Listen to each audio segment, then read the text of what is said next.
ताज़ा तरीन अपलोड्स की नोटिफिकेशन हासिल करने के लिए हमारे चैनल को सब्सक्राइब करें और साथ में दिए गए घंटी के निशान को दबाना ना भूलें।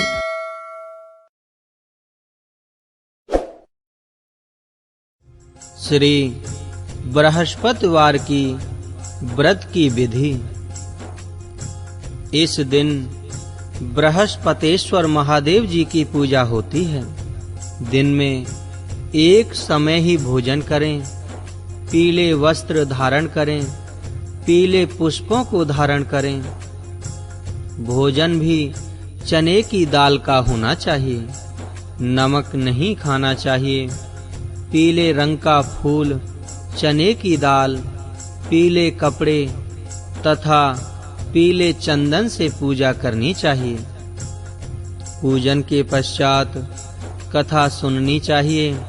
इस व्रत के करने से श्री बृहस्पति जी बहुत प्रसन्न होते हैं तथा धन और विद्या का लाभ होता है। स्त्रियों के लिए यह व्रत अति आवश्यक है। इस व्रत में केले का पूजन होता है। श्री बृहस्पतिवार व्रत कथा। आइए भक्तगणों शुरू करें। किसी गांव में एक साहूकार रहता था, जिसके घर में अन्न, वस्त्र और धन किसी की कोई कमी नहीं थी, परंतु उसकी स्त्री बहुत ही कृपण थी। किसी भिक्षार्थी को कुछ नहीं देती, सारे दिन घर के काम-काज में लगी रहती।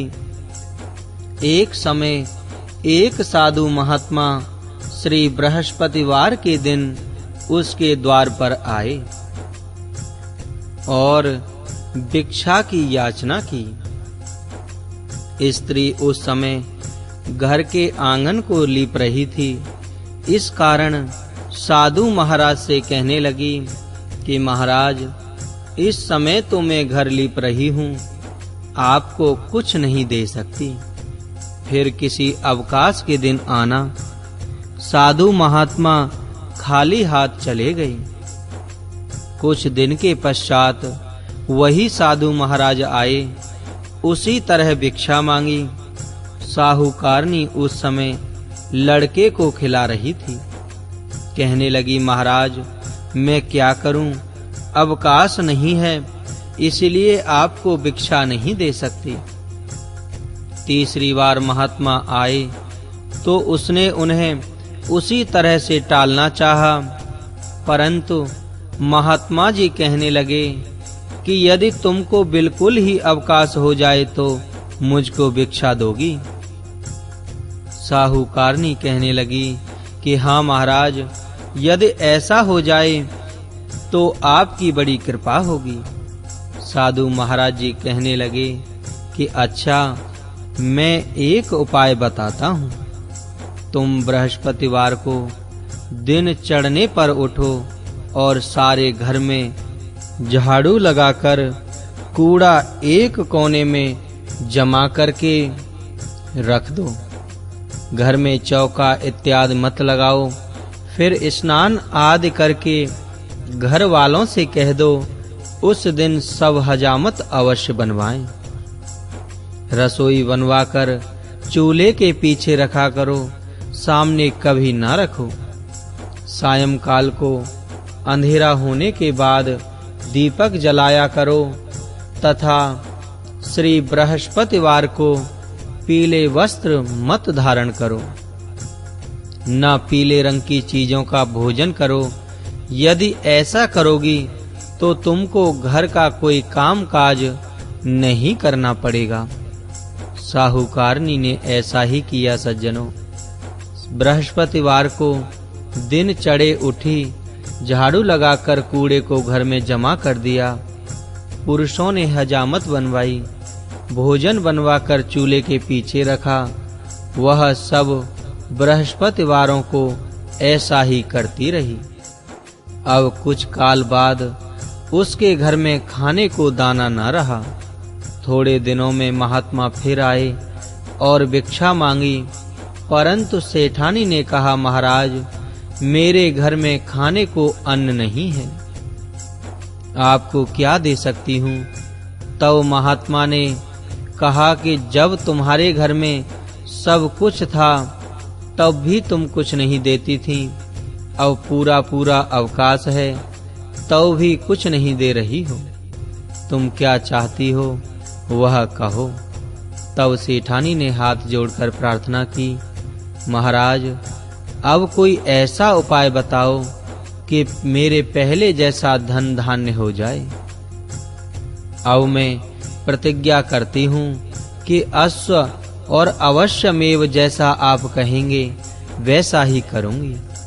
तब महात्मा जी ने कहा, बृहस्पतिवार को प्रातः काल उठकर स्नान आदि से निवृत्त हो, घर को गौ के गोबर से लीपो तथा घर के पुरुष हजामत न बनवाएं, भूखों को अन्न जल देती रहा करो, ठीक सायंकाल दीपक जलाओ। यदि ऐसा करोगी तो तुम्हारी सब मनोकामनाएं भगवान बृहस्पति जी की कृपा से पूर्ण होंगी। सेठानी ने ऐसा ही किया और उसके घर में धन धान्य वैसा ही हो गया जैसा कि पहले था। इस प्रकार भगवान बृहस्पति जी की कृपा से अनेक प्रकार के सुख भोग कर दीर्घ काल तक जीवित रही। श्री बृहस्पतिवार की दूसरी कथा। एक दिन सज्जनों, देवराज इंद्र बड़े अहंकार से अपने सिंहासन पर बैठे थे और बहुत से देवता, ऋषि, गंधर्व, किन्नर आदि सभा में उपस्थित थे। जिस समय बृहस्पति जी वहां पर आए तो सबके सब उनके सम्मान के लिए खड़े हो गए, परंतु देवराज इंद्र गर्व के मारे खड़ा न हुआ। यद्यपि वह सदैव उनका आदर किया करता था। बृहस्पति जी अपना अनादर समझते हुए वहां से उठकर चले गए। तब देवराज इंद्र को बड़ा शोक हुआ कि देखो, मैंने गुरुजी का अनादर कर दिया, मुझसे बड़ी भारी भूल हो गई। गुरुजी के आशीर्वाद से ही मुझको यह वैभव मिला है, उनके क्रोध से यह सब नष्ट हो जाएगा। इसीलिए उनके पास जाकर उनसे क्षमा मांगनी चाहिए, जिससे उनका क्रोध शांत हो जाए और मेरा कल्याण होवे। ऐसा विचार कर देवराज इंद्र उनके स्थान पर गए।